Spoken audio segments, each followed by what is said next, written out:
So yeah, really excited for this one. Thank you again for joining us. And yeah, I am now going to kick off. So just a bit about us as an agency. So we are an award-winning digital marketing agency with three offices across the UK in London, St Albans, and Cheltenham. So I'm a bit of a hybrid. I cross between St Albans and London, and Steph's based in our London office as well.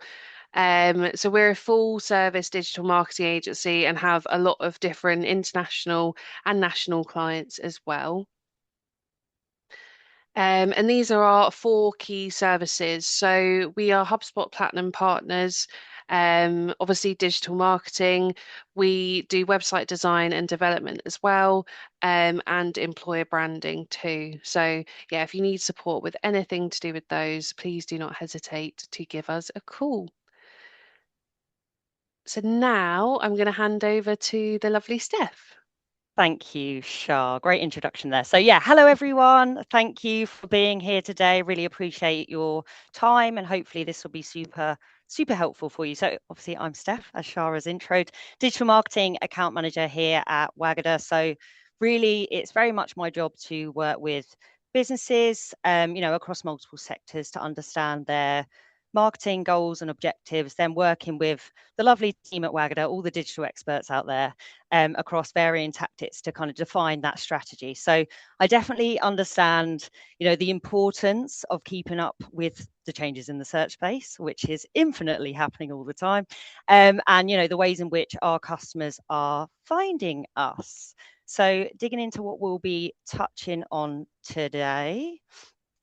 The overview over the webinar, we'll be unpacking kind of, how search has fundamentally changed. It's no longer just a Google world, guys. Things have Mhm. developed. So how our customers, are now researching brands across a whole host of platforms. And then, we'll start with kind of defining search everywhere. It may be the case that you already have an understanding of this, or you've certainly heard the term, but, really looking at why that journey has changed. And then lastly, we'll move on to kind of mapping that journey and crucially where to show up.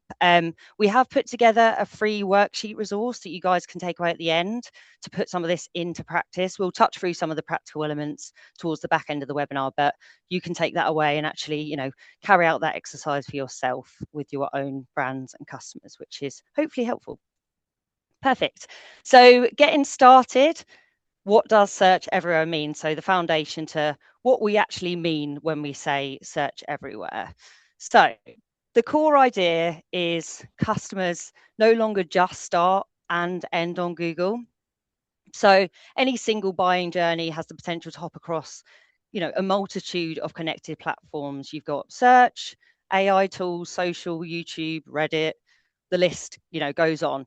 But finally, that last sort of touch point is your website. So there's 8+ places your audience could look first.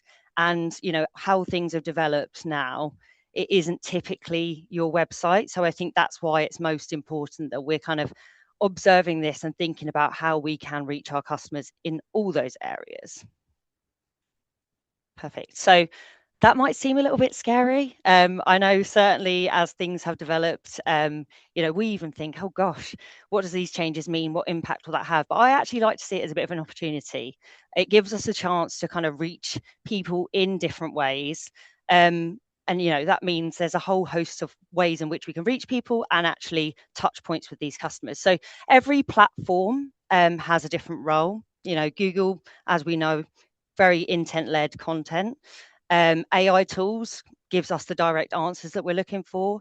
Social, maybe that more inspirational content, very image-driven content. And then YouTube, often people are using for kind of how-to guides and, educational pieces. We've got Reddit and communities for maybe the more unfiltered views, some of the controversial bits in there that people like. Marketplaces, of course, for products. And then we've got our review sites as well. And reviews, particularly now with the changes in AI, are particularly important with kind of trust signals. So definitely something that we want on that mapping. And then finally, your website. So that's the place where people are going kind of for that deeper validation and to hopefully convert. Nice. So by the time someone reaches your website, they've already formed, through all of those potential touch points, quite a big opinion of who you are. So they've asked AI, they've read reviews, they've watched videos, they might have lurked in the communities and chatted to people. So your site now is really just where they've kind of come, made that decision making, and they want to convert. So it's very, very different to what we used to see. And it really is reframing kind of where people want to invest and how they think of your brand online, the perception of your brand. So looking into that a little bit more, I think it's a good time for us to kind of dig into why the journey has changed. So to contrast kind of the old model with what we see as the new. So perfect. Looking at the old one, so we grew up with this. Well, I know I certainly did. So search was typically through Google. So you would, click a few websites, make a decision. That was all very linear, and you can hear that word a lot. So take a shot every time you hear linear. It was predictable. I like that one. So it was predictable. We kind of followed minimal steps, made a decision, and then we converted on your site. And that's not to say this didn't work. Most content and most measurement are still built around, this model, but it has definitely evolved. Ooh, sorry. So the reality now, discovery is scattered and non-linear. Someone might see a TikTok, they might ask ChatGPT, they might check Reddit, Google comparisons, in any order, the list goes on. And that's all before deciding. So there's not, sorry, I've got a very dry mouth. It's really hot in here. Take your time, no worries. Thanks, girly. I know those little rooms in London can be quite warm. Gosh, they really are. And they've actually changed the walls. They used to be bright yellow, so you're in luck, guys. Yeah, so there's no single entry point. There's dozens of touch points, and opinions are formed by, peers and AI as much as by you. So the website is the last step, not just the first. Perfect. Thanks, Shah. You're driving, thank you. So looking at those side by side, I think it's a good time to kind of look at it comparatively. So, search used to mean Google, and now it's everywhere. Journeys were linear, and now they loop and fragment. Rankings won the click, but now terms such as visibility, trust, as I mentioned earlier, like win consideration from customers. I think that's a key thing there, is that consideration piece. People aren't just hopping to convert straight away. They're doing a whole host of consideration before making that decision. And then the website drove discovery, and now it's very likely the discovery happens off the website. But as I said, opportunities there, guys. Then lastly, success was, predominantly around traffic and rankings. And now there's loads and loads of other metrics that we can be looking at to track how we are doing in this area. So, share of voice and assisted conversions being one of the ones to mention. I know there's loads of terms that are like coming out the woodworks of how to, I guess, measure, AI results and lots of other things. Share of voice specifically measures your brand's visibility compared to your competitors. So it's really key indicator of kind of how you're performing in brand awareness and your overarching kind of market presence. So if I can say anyone, I'd definitely take that one away. Perfect. So what happens if you don't change your approach? I think personally, and I'm sure the Waggaders would agree, you're definitely going to be running the risk of misdiscovery. You kind of have to move with the times. I think we saw it quite a lot last year, was quite a pivotal year for like the change in digital, and I'm sure that came through kind of performance results. If you don't change, you will see an impact in that. Discovery on social, video and AI. If you don't optimize for AIO, GEO, AEO, many terms, then you'll be potentially absent from AI answers, which is now shaping really how people are finding information. You could be over investing in your website and perhaps under investing in being present in all the digital space. And lastly, if you focus on just measuring kind of what we did previously, rankings and sessions, your competitors could be winning that, term we've mentioned, consideration piece. So it's really important to be thinking about how to be a part of the entire conversation and not just elements. Perfect. Thank you, Shah. So what does the new journey actually look like? I think it's a good time for us to kind of think about how we can map that out practically. So there's 5 key stages that I think we should be looking at. That's awareness, discovery, research, validation, and decision. So the main critical thing here, as we've mentioned a few times, is rarely linear. Shocked. People may even loop back and re-enter. Saw that, David. Thank you. Um, people may even loop back and re-enter anywhere on that platform. So yes, it's all about the fact that it's scattered. So hopefully by this point, I've mentioned it a few times now, guys, you're kind of understanding how that, that really is true in what we're seeing. Perfect. So a little more on each of those. Awareness. Oh, sorry. I thought you hadn't moved slides there, Shah. I'm just too hot. Awareness. They realise, they have a problem. I feel like problem maybe feels like a bit of a negative term, doesn't it? So maybe we say they feel like they've got a need. Discovery. They want to explore solutions, products, and build a short list of where they want to, purchase or, get a solution for a service. The research piece, they're comparing brands, they're looking at brands approaches, they're looking at prices. There are lots of different things that go into that research into making conversion. Validation, that's that kind of trust piece. They're hunting for proof of the brand, they're hunting and looking at reviews, they're wanting to see credibility of that brand. And then lastly, we've got decision. They're choosing who they want to talk to or buy from. So that's the key last stage there. Perfect. So practically, where are your customers at each stage? So we'll be looking at a little bit more now around the customer side of things. So first step in doing this is looking at platforms which may be used at each stage. So really be able to identify which audiences could be where. Because obviously, naturally you guys won't be trying to target all types of audiences. So therefore you wouldn't need to, be showing up across them all. So it's really about understanding, the different platforms across the different intents, and then you can map that to your specific audiences. So if we look at this map in here, we've got awareness, which really leans towards kind of social and PR. We've got discovery, so Google, AI, YouTube, Reddit. Research, Google, AI, comparison pages, marketplaces. Validation, reviews, case studies, Reddit, LinkedIn media. Decision, to your website, landing pages. So you might have demonstration stuff, sales and things like that. But what you're probably seeing now, and I'm certainly feeling it from repeating, is we're seeing a lot of the same things used across, a lot of the same, platforms being mentioned there. But the key thing is that the intent is different. So it's really knowing about what the important intent is before you pick that. Nice. So if there's one key takeaway from this model to make is each channel answers a different need. So, we've got social for inspiration, AI for answers, Google for comparison, Reddit for peer views, review sites for trust, and websites for validation. So that's just one sort of we're popping it all together there for you. So hopefully that is helpful. Perfect. So how to approach it. So for every stage, you need to ask yourself when you're looking at your content and how what you're doing with your marketing, are we visible here? Do we have useful content? Do we have trust signals? You can look yourself online, see how you're performing, where you're showing up. I think it's really important to do that, to kind of question inwardly how you're performing, looking at yourself. Are we doing all these touch points that are really important?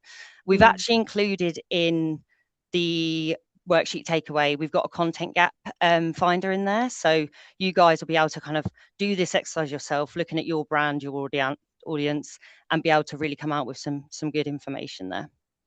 I think just on that, Steph, just to note that Yeah. in the worksheet as well, you'll see that it's not about trying to show up on all these different touch points, like trying to be found everywhere. It's figuring out the touch points where your customers are actually searching and making sure you're appearing in there. Because yeah, it can become overwhelming thinking that you need to be everywhere. But yeah, there's a strategy behind it and making sure you're visible where your customers are actually looking. Definitely. Yeah.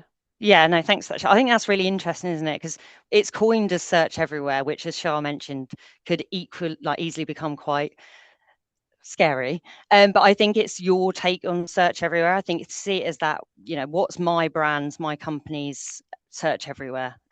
Search everywhere makes it feel like it's the entire digital space, but it's really most important about, as Shah mentioned, kind of finding out what's important to you and your customer base. Mm. Sorry, Steph, we just had a question through in the chat. So Caroline's asked, so what else should we be measuring now? She's put like AI overviews, things like that.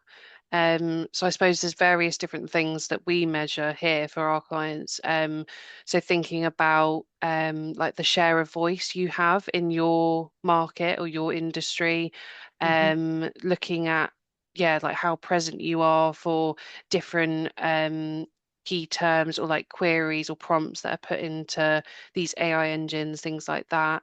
And I think as well how authoritative you're seen across Mm. like the landscape. So thinking about PR and if you've been featured in media placements, like shown as an expert or things like that. So yeah, I just wondered, did you have anything else to add to that, Steph? No, I think you've nailed it. I think I would need to remember there might be a couple of slides in the deck at the end, or we can certainly share some that we've got with the kind of when Sharp sends everything over. But there is certain metrics that yes, we would certainly be recommending to be looking at. Tools have developed as well in terms of Mm, how to look at things, particularly with AI. Obviously, it's quite an emerging. Well, I say emerging; it's been around for ages, but I guess the importance of it is emerging through marketing. So there is more tools coming out of the woodworks to kind of support being able to measure and show ROI on these types of things. mm, But I do think it's also mindfulness at the same time of it's a new emerging thing, like it's going to keep developing. mm. So yes, lots to kind of think about. What we can, if it's not in here, we can certainly share some kind of key metrics that we would be recommending to show your kind of KPIs. Nice. Thanks, Steph. Perfect. No worries. Cool. So let's talk a bit more about your audiences. So there's no single customer, as you guys know. Every audience will approach that discovery journey very differently.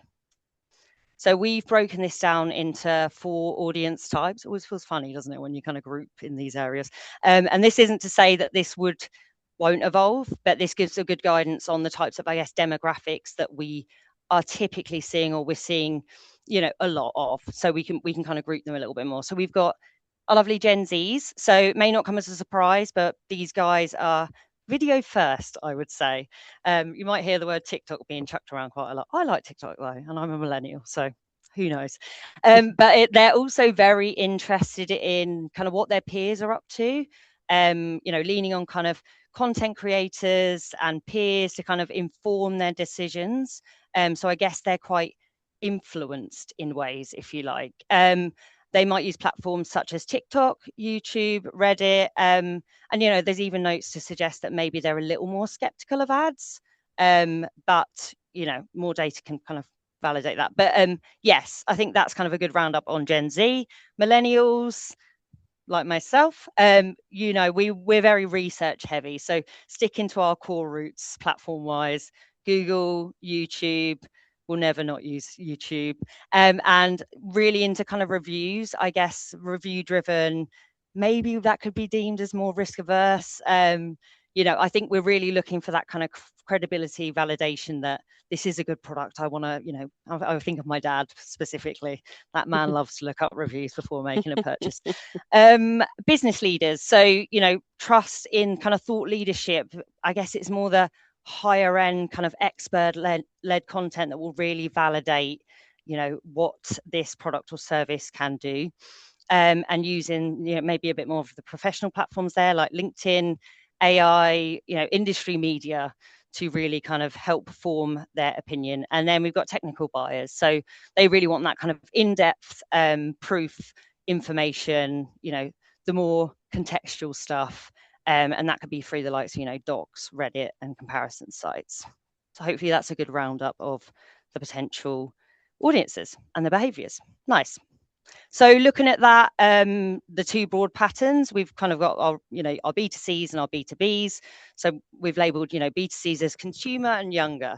So really, really interesting, as we've said, the shorter journeys, video kind of content, social led, online creators for them really drive trust.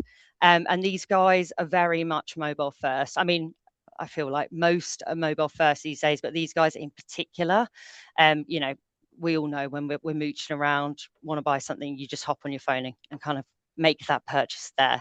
And then we've got our B2Bs. So B2Bs and considered, sorry. So longer journeys, multiple stakeholders could be involved in the situation, and they're using your LinkedIn, your AI, your media-led stuff to make that decision. And to these guys, ROI is really important. So that's worth bearing in mind as well. So I think it's just really thinking about which describes your buyers and then kind of basing stuff around that when you're making your plans.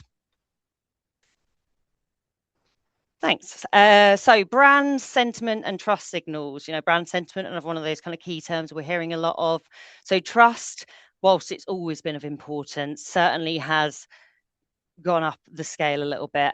It might be something you're hearing a lot already, but AI in particular is looking at kind of how brands are shown online, you know, how they're perceived, their sentiment value, and trust signals to kind of prove or disprove that through reviews and other kind of methods. So wherever your customers are, trust is what is getting you shortlisted. Let's just put it that way. So let's talk about a little bit more around kind of brand sentiment and trust signals. So what builds trust across your channels? We've got things of like reviews and ratings, you know, PR and media coverage, social proof, community engagement, thought leadership, and consistent messaging. I think, you know, consistency feels like it should just be your bread and butter given, but we do often see that people aren't consistent, and I think that's absolutely key. And that's not just from like a user perspective. If I'm reading stuff online, I don't want to be confused by what does this brand mean and what's their position. I think also from an AI perspective, you know, AI is reading and crawling these pages, so having consistent content is a quick tick tick tick to AI to, you know, potentially pop you within the AI overviews and within large language models. So really important there. Perfect. So your brand being online really is a sum of all these signals. You know, we've got some listed here: reviews, social chatter, PR, search results, AI answers, and peer recommendations. But ultimately, though, as I just said before, consistency is key. Let's all get a tattoo with consistency on our arm. You want the same story, the same tone of voice, the same proof everywhere, and that really helps drill in that trust element of the journey for the customer, and also, as we've said, for AI. Perfect. So drilling into that a little bit more, AI answers increasingly reflect how people talk about you. And I've kind of touched on that a little bit, but this is what we really like to call brand sentiment. So reviews and community conversations can also be feeding into answer engines. And you've probably seen this yourself. You know, you might search something and you'll actually see a review site kind of feeding into those answers. So this, you can see immediately how what your brand is being spoken about, or how your brand is being spoken about, can be very impactful for then people who are searching for information where your brand might show up. And that can have, you know, a positive or a negative impact. So I think it is important that we consider this in what we're doing, and we proactively build in these areas through, you know, review generation, digital PR, expert content, and, you know, we treat sentiment as a metric. And we spoke a little bit about metrics earlier, but sentiment is really important because it can be damaging for your brand. You know, there's kind of a negative keyword sort of way of looking at things. You know, if your brand was considered something bad, you definitely want to build kind of counteracting anything like that. Not to say you guys have any bad brands, I'm sure you don't, but yes, we definitely want to be pushing kind of positive affirmations, if we like, about our brands. I think that is such a good point, Steph. I remember there was a quote, I think I used it in a webinar I did recently, that you're not going to be referenced by AI in the best in your industry if you're the only one saying it. So I think that's really powerful message to like everyone to realize that it can't just be content on your site, on your socials, basically showing off how good your brand is. Like there needs to be those other elements around it, like third party elements that really contribute to a positive brand sentiment. So yeah. Thanks, Shah. Nice. So digging in a little bit more around, I guess, one of the most important shifts, AI visibility and answer engines. So, for example, AI overviews, ChatGPT, Perplexity will all answer directly to customers. So they'll be citing a handful of sources and presenting back an answer. So naturally, again, depending on kind of your guys' involvement, you will have seen a shift here in kind of what that means for your website. So the goal has shifted from just wanting to rank in organic search results, but also wanting to be the source of answers for AI results. So lots to be considering now. So there are three things that matter here. We want to be the cited source, sorry. We want to write answer first content. And essentially we want to earn the authority and trust that make you safe to cite so that Google will bring you up. Well, not necessarily Google, but any of those kind of large language models will be bringing you up as part of their answer queries.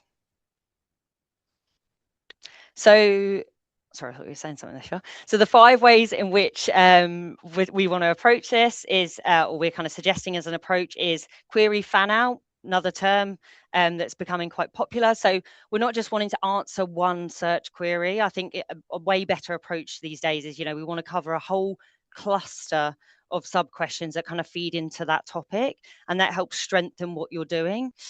Content clarity, this needs to be kind of an answer first, well structured pages, easier to quote, so easier for AI engines to pull from, that will help you, potentially arrive within those results.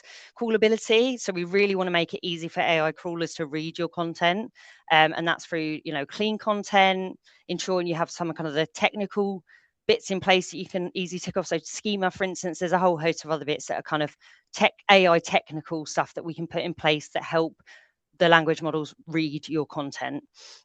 Trust and authority, so the inclusion of expert authors and original data, citations, all of this stuff. And then topical coverage, kind of similarly to what we mentioned at the top with diff query fan out, but clusters beat that kind of isolated posts. Let's not just do a one-off post. Let's be kind of experts in areas. Let's do a whole host of posts around a conversation, a topic, and lean into that. And that just helps strengthen exactly what AI. Ooh. Sorry, I just saw a pop up there, Shah. I'm panicked. I think your camera's gone off, Steph. Oh, sorry, everyone. There we go. Am I You're back. back? Yeah, no Okay, that was a worries. test. That was a test. Cool. So sorry, that's taking me off track a little bit. Yeah. So I guess the idea with that is let's just like find a topic that aligns with firstly our brand, our messaging, our audience. So we want to make sure it is still relevant to us, but let's make a whole host of content around that to really strengthen. Is it gone off again? Oh, No, sorry. Carry on. oh. You're all good. Okay.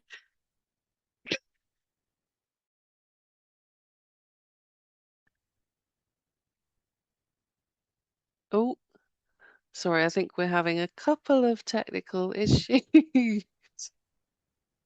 My There we back. go. Right, I think you're back now, Steph. Okie dokie. Is it someone in the? Oh, thank you, David. And so someone playing with me in the audience. Cool. So next slide, please. Oh, thank you. Sorry. Oh, good. We're back There we in go. business, guys. Cool. So in terms of content inclusion, then, so I guess something be good to talk about. We want to answer first. We want clear structure with headings, FAQs. FAQs specifically are something we're talking about a lot in our content with our clients. It's that short, snappy, quick answer that could be easily fed into your kind of AI results. It's vital that the data is backed by, it's vital this is backed by original data. And then let's name and shame some of our experts that we have amongst us. So author bios, capitalize off people's expertise and credibility, because Google loves that as a signal. Also, as a user, a great signal of trust and credibility. So let's do that. That's definitely something that we're pushing in strategies, and it's also really important, as we've mentioned before, around kind of schema and other elements, to be looking at it from a technical standpoint. It's not just what you're seeing on the front end. There's stuff that can go on in the background through, coding and things like that, that really help enforce what you guys are doing. And then lastly, consistent. We love that word. Just to add to that, Steph, thank you. Yeah. The author bios, I think those are a real priority at the moment. I think when we think about AI citing experts, like it needs to know that that expert is real and actually an expert in that industry. So I think having author bios on your website, showing like the expertise that person has, so their qualifications, links to any blogs they've written, any white papers, anything to do with that. I think it can act as like a central point to show the expertise of that person. And yeah, it's really good for as trust signals for people, for users, but also for those AI engines as well. Wendy's just asked a question in the chat. Is there still a place for traditional PR if most consideration happens online? So I would say yes. So my background is in digital PR. But I think traditional PR can really help with those trust signals as well. I think it's all about building up that credibility for your brand. So if you're, I don't know, announcing that you've been shortlisted for an award or you've won an award, like those are all really positive things that can contribute to your brand sentiment as well. So yeah, I think working alongside digital PR, I mean, they're pretty much the same thing. Mm. Then yeah, I think it really helps with boosting that sentiment as well. Yeah, I totally agree with Charlotte. I know we're speaking a lot about digital, but I think it's taking it back, isn't it, to the start really of understanding who your audience is. And Mm, I don't know the particular industry you're in, Wendy, but it might be the case that your audience are reading, industry magazines or what have you. So it's still considering all tactics as being important to your audience. I think this is just kind of tapping into a little bit more around the kind of those digital standpoints, but it doesn't mean there's not value in kind of those more traditional methods as well. nice. Thanks, Steph. Thank you. There we go. Cool. So search everywhere in 2026. So I think it's having a look at kind of what is emerging. So what we're seeing, current trends that are going on in kind of the search everywhere space. Some of this we've kind of already covered, but I think just good to regroup. Fragmented discovery. So attention is split across multiple platforms more than ever. As zero click, the scary term. So as the answers are generated in one place, naturally this means fewer clicks could happen through to your website. We've certainly seen this, particularly last year. I think, the stats say 30 to 40% drops could be possible in kind of traffic levels to site and clicks and things like that. So, there's definitely been a change. I think, if you're working in kind of a client agency space or reporting upwards to kind of other stakeholders and things, I think it's just having that honest chats around kind of what has changed has really helped with kind of how we, talk through metrics and data and kind of that reporting side of things. But yes, sorry, back to zero click. So obviously, as people aren't clicking through because they're getting that answer straight up on the, Google AI overview, for instance, that does mean we have seen a shift in kind of that data piece there. AI visibility, so citations matter as much as rankings now. Chat to checkout, so maybe one of the more emerging terms. So research and even purchases can happen within AI now. And then lastly, AI advertising. Paid placements are also kind of evolving in AI answers. We recently saw ChatGPT last month in the UK anyway launched ads. So it's happening. It's all going on. There's lots of developments. So that's why it's even more important. And it might be that it's not suitable right now that you do consider paid. Particularly with new things coming out, they aren't necessarily always the most budget friendly. But I think it's also just bearing in mind, like, okay, maybe take the opportunity to get there first. So having all of this stuff in your kind of plethora of knowledge is really good to have. Nice. So what's the plan? So, we need to be optimizing for impressions, citations, and not just clicks. We want to be earning presence in AI answers through clarity, authority, and consistency. And we want to be preparing for that kind of chat-driven discovery with structured, trustworthy content. So, we need to be watching out and trial AO advertising. So as I've kind of mentioned a minute ago, it might not be suitable, but I think it's being aware that this is growing. So it's just dependent on how aggressive you want to be, with your tactics and strategies. And it might be the case that you want to chuck everything you have at it and be the guinea pigs and, give it a go and be first in that space, and measure brand mentions and share a voice, not only sessions. Lovely. So yeah, two that I really wanted to just like go into a little bit more, or I guess at least give a little bit of a showcase, is the leading ladies, is that chat to checkout piece. So the journey can start and finish inside AI now, and that feels really different. So there could be the potential there that people aren't visiting your site at all. They're finding you, they're finding what they need, and they're purchasing through AI versus coming to your website. So fantastic, they still purchase something, but it just will change how we're looking at that data. And then also around the ad side of things, so paid placements in AI, as I've said. So really, it's all about this kind of transactional side of things, and understanding that this could not only shape your organic efforts, but also your kind of paid strategies that you're doing within your digital marketing. Nice. So enough theory, enough of me waffling on in this hot little room. So let's make it a bit more practical. So this is the next few are just kind of talking through some of the stuff that we'll be including in that worksheet, which we can provide to you. So, sorry, Sean. Thank you, dear. So the method is kind of a simple chain method that we want you guys to follow. We're not necessarily going to do it now, but we'll talk you through these steps. We've got a little example as well of kind of how we would approach. So it's using your understanding of your audience. We want to identify the question. We want the platforms they'd ask, that question on. The content format that answers it, the trust signals that reassures them, and then ultimately the next action you want them to take. So, if you go along those steps, thinking about in mind your brand, your audience, that should help form your plan ultimately. Perfect. So from a question to a plan, an example. So how do I get my brand mentioned in AI answers? That's my question. That's what I want to be able to achieve as my goal. This sits at, that research kind of intent. So we already know the platforms of importance here from kind of things we've discussed earlier. We've got, Google, ChatGPT, LinkedIn, Reddit. And then, we need to be thinking about what content do I need to create to utilize across these, is it guides? Is it a LinkedIn carousel, expert video, FAQ page? And it might be that you can't do all of these, resource budgets. We know there's constraints, but I think it's just considering what you can do and what works for you and your brand. And then what are the trust signals that are important for that customer? So expert author, data, examples, and PR mentions. So these are the kind of things that I need to be considering as part of my output and delivery on my marketing strategy. And then next, what the action is we want them to take. So in this instance, book an AI search audit. So I've kind of covered all the touch points there, and hopefully, if things have gone well, they've booked up for the search audit.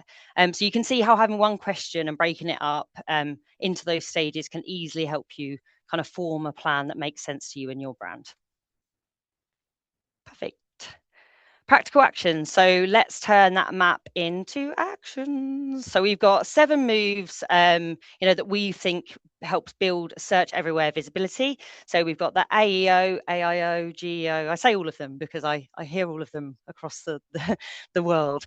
Content clusters. We've got our digital PR. We've got reviews, Reddit, and community listening, social, SEO, and video content. So we know we need to make these moves to facilitate answering our question that we've already identified for our audience. And not forgetting this will all be held together by consistent brand messaging. Perfect. So I guess a good one to mention a little bit more around, which is why we've kind of included a separate slide on this, is around that kind of content clusters. It's really about defining what we want to talk about. So, you start, we've got that center point there with your kind of pillar page. So what's the most important page? And from that, you'll have anchors off this topic.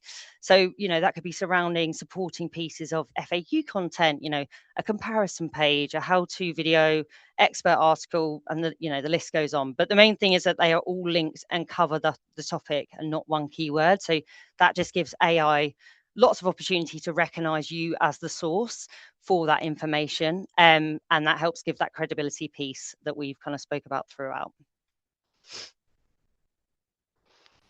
Cool. So I know what you're probably thinking. This feels like a lot to do. And yeah, as I've said, we fully empathize, budgets can be restrictive, time, resource. So it's not a case of, and I think Shah said this earlier, it's not about doing everything at once. I think it's really just focusing on those quick wins, and then growing upon that. As you see results, perhaps there'll be more scope for more kind of time, budget, resource, who knows. But I think it's just start somewhere, and it will naturally grow, and you'll be surprised what that quick win stuff can really do.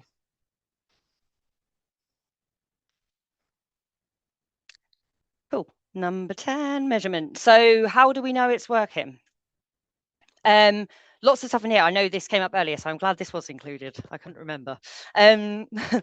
We have got lots of stuff down here in terms of kind of, metrics that you should be looking at, and what that will tell you. I won't kind of read you the list out here now because we've got a couple of a lot of information on here, but I think this is a great one for you guys to take away and really drill down into, what are the key performance indicators that you guys need to be. It might be for yourself in your own marketing, or that you might need to present back to someone else. How can we define success across these areas? And this is a great sort of chart and accumulation of everything that we would be considering, because as we've said, for all the changes, the whole journey is important now and not just rankings. So I would definitely be recommending to have a look at this and take this away. Cool. So yes, read this as a system, pair visibility with trust. This is all just kind of validating what we've been saying, and connect both the outcomes, via the assisted conversions and referral traffic, as well as kind of your, review monthly and rebalance where you're visible, but not trusted. So, I think it's really looking at everything when we're talking about performance, whether that's monthly or quarterly. I think, it's just having an open mind to measuring visibility. Cool. So 3 things to take away. 1, search is everywhere, not just Google. So I think, we've done a lot of talking around that today. And I love that kind of interesting point around, it isn't just about kind of what we're looking at online as well. I think it's important to consider those traditional efforts as well. We need to be thinking about all of the touch points that our clients could reach us or customers, and to make that conversion. 2, we need to map before you make. So really understand the journey and your audience's questions before creating content. So take it right back to the start. Like, who is your audience? What do they look like? What are they interested in? Where, and then that will help you define, where are they buying? What content you need to create? Where they're showing up, I should say, not buying, hopefully buying in the end. Where they're showing up, what content lends to them platforms, then that helps you define, what content you need to create. And then 3, trust travels, with your brand. You can't escape it. As we've said in the, I guess, more scarier essence of, like, it can be diminishing for your brand if you're not being signaled in a positive light. So trust and building positive affirmations and kind of signaling around your brand is really, really important now, and should be part of our kind of overarching marketing efforts. Perfect. Nice. So here we've got a nice little mock-up of our resource, which you guys feel free to take a screen grab on. Shall, will this also be included as a download or link to? Yeah, we'll link it in the follow-up email. Thank you. Nice. So this should do, got everything in there that we've kind of covered today in quite an actionable way. So hopefully a nice kind of exercise for you guys to go through, that will help you kind of come out the back of it with, hopefully, your mapping your customer search everywhere journey. Perfect. Anything to add to that, Shara? Is that all good? I think that's all great. Thank you very much, Steph. Lots of information there, and lots of key takeaways, which, yeah, I hope everyone found really interesting. We have had a couple of questions come through, a few to me privately, and then a couple in the chat. I'm just going to put that slide back on the screen so anyone can scan the QR code if you want to take a quick look at that now. So the first question, Steph, um, how can we identify all the places our customers search before making a purchase? Nice. Apologies if I have covered these bits if they came in earlier as well. But yeah, I think, as we kind of touched on it, it's that kind of working back, really understanding who your audience is, their demographic, their behaviors, their intent. I think that will help kind of guide, where you should be showing up. And then what you can do, not everything's always going to work. We know that in marketing. So I think it's then letting the data really lead your like next decision. Let the results kind of show what you should be doing. Is it being successful? And then that can help you kind of maybe gear you where you should be going next or what else you should trial. But really, in the identification process of kind of where you should be doing it, I would just be taking it back of understanding who your customer is, and then going through that process that we've spoken about. Nice, thank you. A couple of people have asked questions in the chat. I've had one privately as well. What are the best tools for tracking Mm. the customer journey across different search platforms? Um, and Rashmi's asked specifically how to like measure AI metrics. Yes, great Mhm. question. I mean, we're kind of having a lot of those conversations ourselves now. As I touched on earlier, it's kind of an evolving, developing one. Within Wagada, we're using Searchable, a great tool. But even when you speak to the guys at Searchable, it's that message of it's developing. Mm, Everything's changing. We can report on so much, of course we can, but there's going to be more that kind of comes with things. And I think there is a lot of tools out there that are maybe in kind of testing phases and things like that. I mm, certainly would be mindful and cautious of kind of what tools you look into, that they are actually credible. But yeah, so we're kind of using Searchable at the moment from an AI perspective, and it's got kind of all those kind of metrics in there that you can look at, mm, brand sentiment and things like that, and it kind of makes them tangible, so numbers, which mm, I know we like, so we can benchmark against those and kind of report on them and see them kind of grow. Sorry, mm. Shah, did you have something to? No, I was just going to add, that's really helpful. In Searchable as well, we can compare against competitors. So we can Mm, pop in your competitors and your brand and see the share of voice percentages that you have against your competitors, which I think is really valuable. And also see the prompts that you're like ranking for or being vis or cited for, I should say, against your competitors as well. So that really helps us like formulate a strategy or a plan around any new content that needs to be created. If competitors are being cited for prompts that we want to be cited for, we mm. can then analyze the type of content that needs to be created as part of a strategy. But yeah, see, Searchable's really good. We also use Ahrefs for monitoring AI visibility as well, and backlinking progress as well, and same with SE ranking. So yeah, there's numerous tools that we use like as an agency to look at all of this. Um, Oh, David's just put a message in the chat saying, very informative and engaging. It's good your nail color didn't clash with the walls. Oh, thank you, David. Good spot, good spot. Love that. Okay, I think let me have a look. One last question I've had come through privately. So, where should a business start if they want to improve their visibility across the multiple channels that we've been discussing? Yeah, nice. So again, I think I don't know when this question came in, but I think it's good to refresh on kind of what we've been chatting about. It's definitely a good question. There's a lot to do here, and I think it's about working out. And as we've said, it might feel a bit overwhelming. I think it's really about working out what's the key priorities for your customer and where we think they'll show up, and then starting there. Um, So I don't think it's that you will have to do and tackle everything that we've discussed today. I think it's really about prioritizing the quick wins, the low hanging fruits, as marketers love to say. So it's important to start somewhere. I think that's the key Mm, thing. Start somewhere, see how you get on, and measure it. Look into the tools that we've just spoken about or other alternatives, and then just see how that develops. I think, yeah, the key thing is to confidence and get started, and that it's going to be evolving anyway. It will be evolving mm. by tomorrow even.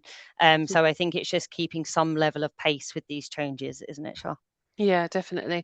And I think what you've kind of reiterated throughout the webinar is really focusing on the customer and how they think. So I think as a good starting point, if you don't have already, is to develop those ICPs, so ideal Mm, customer profiles. So really like getting under the skin of your target audience, like who mm, your target customer is, where they search, like what are their daily habits, things like that. And then you can come up with a clearer picture of the strategy that you need to create to actually reach those people. So yeah, you're not trying to be on every single platform, every single touch point. You're solely focusing on those places where your customers are searching. But yeah, exactly. Thank you, Shah. okay.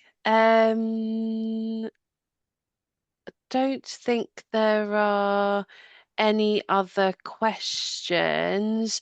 Caroline's just asked if we'll be running this webinar again. So this has been recorded today, so we'll be able to send it out as a follow-up to you tomorrow. So you'll get that by email so you can watch it back. We'll also include the template, the presentation in there as well. It's because I've got that template on my mind, the one we're free. Um, and we will be having another webinar a bit later in the year as well, focused on search everywhere and a kind of roundup of what we've seen this year and what we're expecting next year. Um, I'm sure a lot more changes as well. Mm. Um, but yeah, thank you. Also, oh, I think we've had one more question. Sorry, late question. How do you feel about the AEO beta function in HubSpot? Yes, so we have Mm. been testing that out. So I know we've got that set up. Um, really, really beneficial. I think if you obviously don't have access to tools like Searchable or things like that, and you're already using HubSpot, it's a great tool to set up if you haven't already. Because I know you can track prompts in there and you can see what you're what you're showing up for in there. So yeah, really good. Have you used it, David, yet, or are you thinking about it? Not yet. Thinking about it and hopefully switching it on soon. Yeah, Nice. nice. Yeah, I definitely recommend it. If you want any help with that, let us know. But yeah, we found it really helpful so far. Cool. Thank Um, you. that's all right, no problem. Um, okay, any more questions? Got a couple of minutes if anyone has anything. Um, everyone's saying thank you, Steph. Really Oh, informative thanks, webinar. guys. You're very welcome. So Very yeah, welcome. well done. Okay, I think we're going to end it there. So yeah, thank you all so much for joining. And we hope to see you again soon. Thank you, guys. Bye. Bye, bye, Bye. bye.